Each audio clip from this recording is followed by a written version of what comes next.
welcome to Daily Debrief brought to you by People's Dispatch. I'm Pragya and today we discuss Russian President Vladimir Putin's coming visit to Iran. We'll go to Sudan next to look at the import of recent clashes. And finally, in sport, we'll talk about the World Athletics Championship. Russian President Vladimir Putin will hold trilateral talks with Turkey and Iran during his upcoming Middle East trip on 19 July. His bilateral talks with Iran are especially significant against the backdrop of the United States reaching out to Saudi Arabia, attempting to broker a Saudi-Israel thaw, and the Ukraine-Russia war, which has Russia seeking allies beyond the NATO remit. We go to Abdul from People's Dispatch to discuss the multiple realignments that Putin's visit entails. Right, so Abdul, Putin is meeting his counterparts in Iran and Turkey, but it's the Iran visit, the Iran talks, which are really hogging the limelight. What is the significance and how are the relations between Russia and Iran changing? Well, Putin is visiting Iran primarily to discuss Syria. This is a part of the Astana round of dialogues, which is happening since 2017. And we know that there is a disagreement between Turkey, Russia, Iran over the territories and how to deal with the refugee issues, how to deal with the rebel forces within Syria. So that is the basic agenda on because of which Putin is visiting Iran. But apart from that, of course, there will be other important discussions, which primarily because Iran, there was a news which though Iran has refused, at least for now, that it is going to supply drones to Russia. Then there are the larger context in which Putin is seeking measure acceptance throughout the world, and Iran is one of those countries which basically fits into that scheme of finding allies in the context of the larger sanctions imposed by the West on Russia in the context of the Ukrainian war. Apart from that, Russia has been inculcating a relationship with Iran for a very long time now. Last year, they signed a long 20 years of strategic relations deal. They have signed deals related to mutual trade. They have also, Russia is one of those countries which has defied the UN sanctions and has maintained its relationship with Iran. So all these in that background, and in particular, the kind of trio which has emerged in the region between a kind of relationship between Iran, Russia, and China, particularly after China was accepted as a full member of the Shanghai Cooperation Organization last year because of the efforts put by Russia and China. So you can see that there is a kind of a comprehensive outlook is emerging when it comes to relationship between Iran and Russia. And in that, we should see Iran and Russia relationship in that context. As I said before, they are cooperating for a very long time in Syria in particular. Right. They have been cooperating since the sanctions were imposed on Iran in 2018 after Trump withdrew from the JCPOA. So, in that context and in the context of the Ukrainian war, I think Russia and Putin are looking towards Iran as one of those reliable long-term allies in the region. Yeah. Abdul, so in the context of the war, what exactly is the role that these talks might play, and also what role would Washington play if Russia and Iran draw closer? And lastly, does it mean that the JCPOA, that Iran has given up on it in some sense? I will not say that. Iran is looking forward to answer the last question in the first.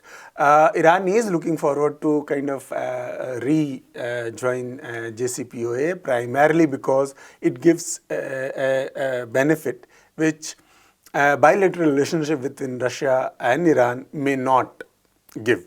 So if there is a resumption of a nuclear deal, that means that all the sanctions will be lifted. Right. It means that Iran will be able to sell its oil and gas throughout the world. And that, of course, because we should not forget that Russia and Iran have, in a way, in a natural situation in an ideal world would be competitors, because both of them are the suppliers of gas and oil, and therefore their markets, they are competing with the same kind of markets.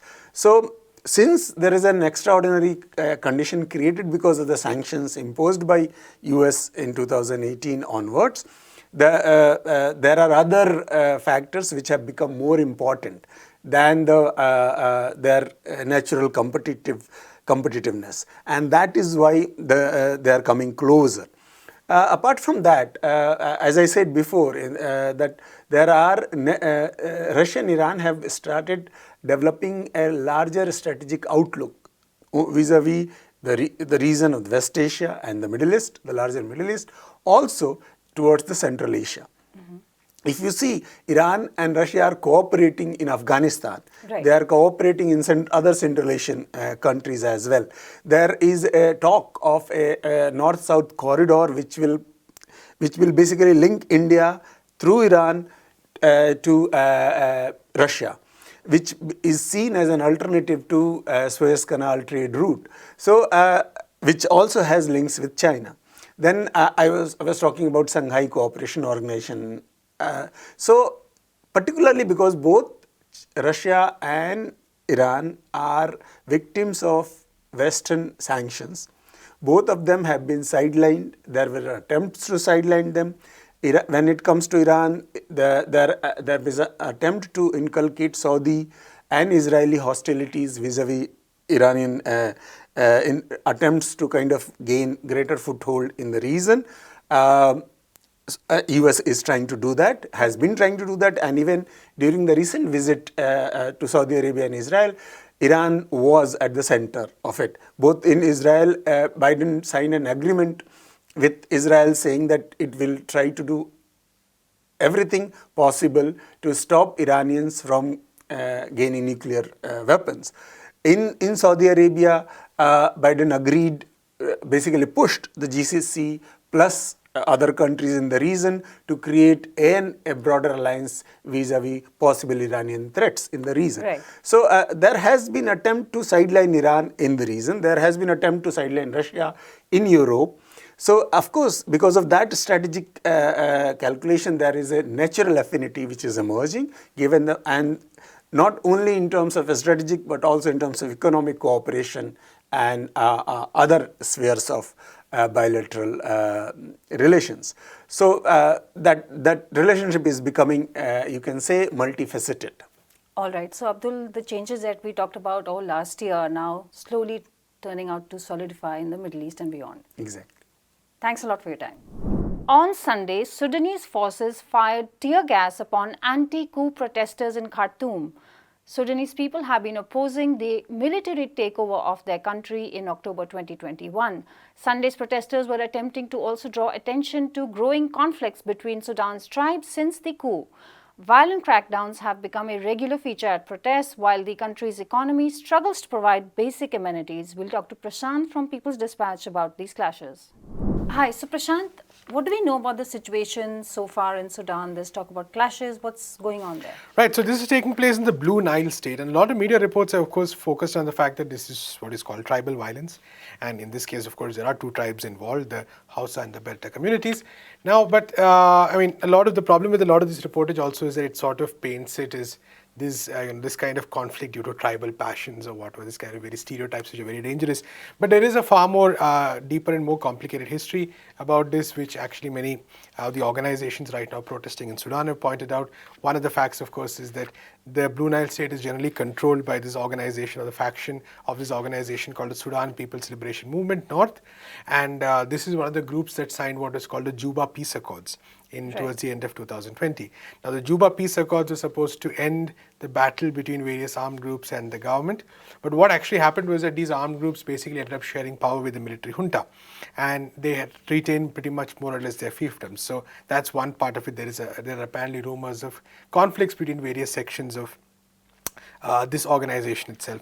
Now, the second important part which many organizations in Sudan are specifically alleging is that they're blaming also the military junta, which is currently in power. They pointed out that once this violence did break out, there was no attempt by the army at all to sort of intervene. Instead, they have sent the notorious rapid support forces, which are responsible for lots of human rights violations and which have a very poor record and also have commercial, perhaps may have commercial interests in many of these regions. Now, the third part is also that many of these regions where this kind of so-called tribal conflict takes place are very resource-rich regions.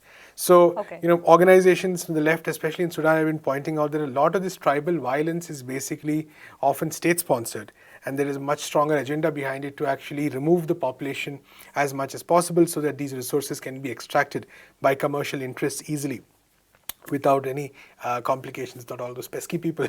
So, these are all factors which really sort of don't come into the picture so much when you hear about the violence. So far, about 65 people have died.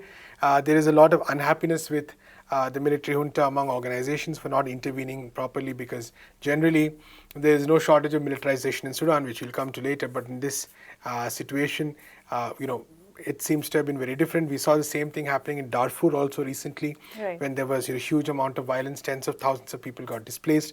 At that time, organizations basically said that the RSF was complicit in a lot of the violence, and the army was equally involved in making sure that none of this violence was stopped. So, according to reports, many of the organizations are alleging that a very similar situation is happening in the Blue Nile state as well. And this has also served as a fundamental critique of what are called the Juba Accords. At that point, they were very widely hailed. But what the Juba Accords basically did was to give many of these rebel groups a share in the government, Right. and not move towards any more detailed solution of the problem, including the people who were displaced, including the question of resources, etc. So, keeping all this in mind, I think we need to pay a bit more careful attention to what is happening in this region. Of course, we'll have a story soon on that as well, many more details coming out. But one key aspect to remember here is that of the resources. We cannot ignore that at all. That has to be very properly kept in mind as well. So, Prashant, what you're saying is that it's not just tribes fighting each other, but the problem is far more complicated. Absolutely. So, now, can you tell us about what happened exactly at the protests yesterday? There was a massive crackdown, not the first one. Can you just give us whatever details we have so far? So, Pragya, what we know, we're talking, of course, about the country as a whole, not just the Blue Nile state now. And massive protests were held across the country yesterday. There were attempts to hold these protests, and it was, a hit with a huge wave of repression. In fact, people have called it quite an unprecedented wave of repression that we're seeing. And I believe many observers have said that this was like, it felt like a return to the times of Omar al-Bashir, the extent to which these protests were attacked. Now, these protests are, of course, taking place at a very important time, because on the one hand, we know that the military junta under Abdel Fattah al-Burhan, the president, or the president of the Sovereignty Council, they basically said that they're technically withdrawing from the talks to participate in the next government. They said it's all up to the civilians, etc., etc. But there have been recent reports, including on People's Dispatch, which indicate that there is a larger plan afoot to make sure that the military retains control of key institutions, including the banks, including foreign policy, including the right to declare war, etc., etc. So the so-called civilian negotiation that the military has put forward is more of a ruse rather than anything else, to sort of continue to consolidate its power. And the left and the people's movements in Sudan, they have recognized this. They have said there's no question of compromises or compromises with those civilian forces who are supportive of the coup. Right. And they have called for the intensification of the protests. So this is the context in which these protests are taking place. There is some amount of international pressure in general to sort of reach some kind of an agreement, especially so what the international community wants, we talked about this before as well, is for the military and certain sections of the civilian political parties to come together, reach an agreement, so that some kind of stability can be restored. Mm-hmm. Whereas the people's movements and the left are really clear that they sacrificed a lot to sort of overthrow the dictator Omar al-Bashir, and they want a much larger canvas of demands. They have a much wider series of demands which they want accepted, about democracy, about economic sovereignty, about the withdrawal of the army, about the release of political prisoners, about justice for those who were killed and injured during various protests. All these are very key demands of the protesters, and these are issues which this so-called compromise may not consider at all, right? So the protests are continuing to intensify. It's a remarkable thing that since October 2021, when the coup took place by the military, these protests have been relentless. Week after week, month after month, protests have taken place at various points. Hundreds of thousands of people have come to the streets. So despite all the repression the Sudanese army has managed to throw at them, these protests have continued in strength. So this is the context in which these protests are taking place and the repression is taking place, because I think al-Burhan also sensing that Sudan is at a very critical moment right now, because if a compromise doesn't come There is no and equally important is the fact that sections of the civilian political parties who were earlier believed to be amenable to the compromise. Now it's a bit more there's more of a question as to whether they will actually agree to it. So Okay. right now, all in all, Sudan at a very critical moment. The protests increasing the pressure on the military junta, and the military sort of responding with excessive repression or excess repression specifically for that reason, because I think they also sense that this is at a very critical moment and they do not want to lose control of the situation as a whole. So very interesting few couple of weeks and months coming up for Sudan, which could change the entire future of the country. Right, Prashant. Thanks very much for that update. The 18th World Athletics Championships are on in Eugene in the Oregon state of United States. The championship started on 15 July and will go on till the 24th. This championship does not have athletes from Russia or Belarus participating. Around 100 players and coaches could not compete because of trouble securing the US visa. Officially broken world records at this championship will get a special prize. And we'll just go to Siddhant Ane from NewsClick to get an update on what's happening there. Hi, Siddhant. Welcome to the show. So, Siddhant, what should we expect from this athletics championship? It's already been on for a few days, Pragya, as you probably know. For me, the highlight so far has been Shelly Ann Fraser-Price, who's like a sprint legend. She won her 5th World Championship 100-meter sprint gold medal. At the age of 35, which is not too much younger than, I don't know about you, Pragya, or me. So it puts things in perspective. And it was a super display of sort of just pure athletic ability. She led from the gun till the tape, so start to finish. It was a 1, 2, 3, 4 Jamaica in that event, the women's 100 meters with Sherika Jackson taking silver, and then a 4-time Olympic sprint champion, Elaine Thompson-Herah, who got the bronze.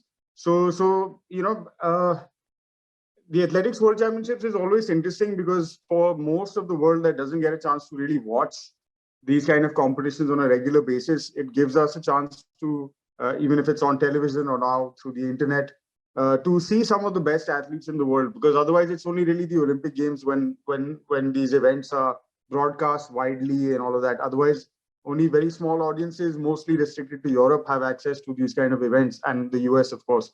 But for the rest of the world, it's a rare chance to see their athletes in action, and also very wide representation from all around the world. So that's always something fun to watch. The US, of course, hosting the championship for the first time, Right. and likely to dominate as far as the overall medal tally is concerned, win the most amount of medals. That's pretty much expected from the US, because they have a massive athletics program and some of the best athletes in the world for sure. But there'll be little bits of joy and interest for many nations outside as well. Last time round at the World Championships, Kenya and Jamaica were second and third on the medal tally.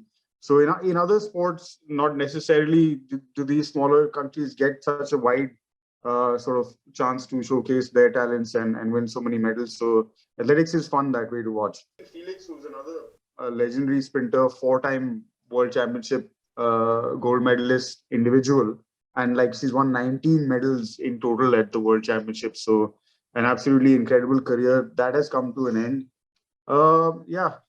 And lots more coming up. So, Siddhant, what are the highlights we can expect in the games until they close on the 24th?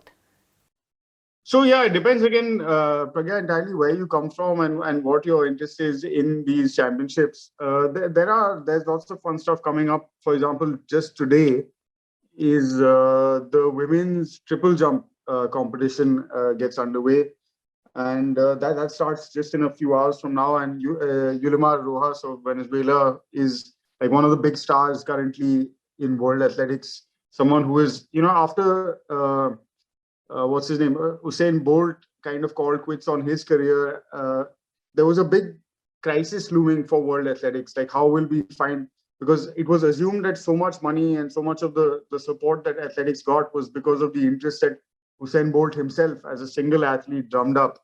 But these young stars are emerging at every championship successfully, and they have such a wide support base now. Like Rojas, she's broken the world record multiple times, and maybe will be able to do so again. Massive followings, lots of interest. So that's something to look forward to. For a country like India with over 1 billion people, we've only ever won one medal, individual medal at the World Championships. That was long jumper Anju Bobby George way back in Right. 2003. So for us, for the first time, Neeraj Chopra, who's the current Olympic javelin champion, he's in the fray, and he just broke our national javelin record, just 6 centimeters short of the 90-meter mark. So he's sort of aiming for a 90-meter javelin throw, and really, realistically, a medal prospect for sure. Even though it's a tough kind of grouping, tough competition at the World Championships, but he's a realistic medal chance. So that's something for us to look forward to. I think that begins on the 21st, the qualifying, and then subsequently the finals.